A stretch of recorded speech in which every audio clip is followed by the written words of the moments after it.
Hey everyone. So when we typically think of the conflict in the Middle East, there's a lot of discussion as to what type of dispute this particular situation is. Is it a religious dispute? Is it a land dispute? A lot of people think, oh, it's just a dispute over land. Take a look at Dr. Hamid when he's asked by a reporter what his reaction, what his explanation is, and then we'll talk about it. Palestinian crisis a land dispute, in your opinion? No, I don't think so at all. It's a religious issue, and I asked one.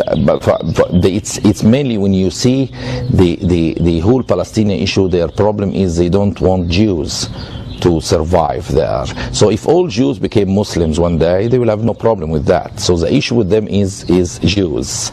I asked one day a friend of mine, if all Jews converted to Islam in Israel, will you still have this fight and trouble? He said, of course not. I said to him, then this is not a problem of a land. It's a problem just because they are Jews. So, and when you listen to the Arab media, when you follow the Arab media, when you follow the people who are, it's all about religious war against the Jews, and they wanted to take it further to apply the prophecies that Muslims will slaughter and kill every Jew in the world. This is one of the prophecies in some book called Al-Bukhari. It's not in the Quran, but it's in a book called Al-Bukhari that's well respected by many Muslims as a source of hadith book for the words of Prophet Muhammad, and there is this what they dream about is to fulfill this prophecy of killing every Jew there. So the problem here is in my it's not a view. When you listen to the mosques, when you listen to the sermons, when you see the media, how they incite hatred and violence against people just because they are Jews. So you will realize that it's not a land dispute. And what if America pushes Israel to concede land and to establish? This will encourage the jihadists more and more in their path. In fact, America should do the opposite. When the jihadists attacked America in September 11, they wanted to see these concessions happening.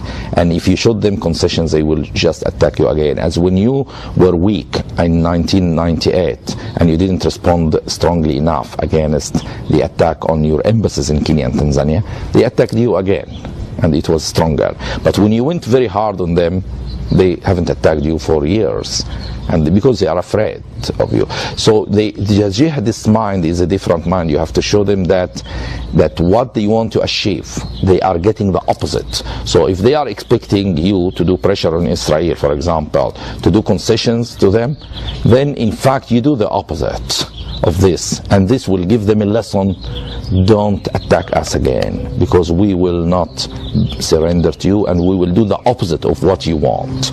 So they feel they are losing, not gaining by their attacks. This is the message that you have to convey to them, and so to change their mind and to make them think twice before attacking you again or trying to attack you.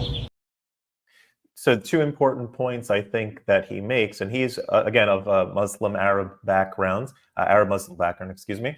And the 2 points I think that are important that everyone should perhaps take away from this are, number one, that it's not a dispute over land. It is a religiously oriented battle by radicals that have a very specific ideology about eradicating those that are not of their particular religious mindset. That includes other Muslims that are not of their particular religious mindset, and that's not only against Jews and not only against Christians, but again, other Muslims as well.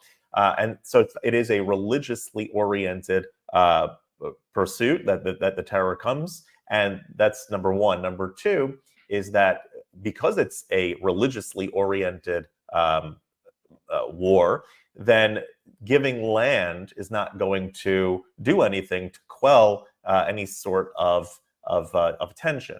And in fact, as I believe that Dr. Hamid correctly pointed out, was that when you do concede land, it only makes them get stronger and go harder, and that's why no land for peace is ever an option, any real option on the table. So just food for thought when you're thinking about the context of how this war and how the history of this war kind of plays out. It is not about land or land for peace. It is about an ideological battle of radical Islam against those that are not members of radical Islam.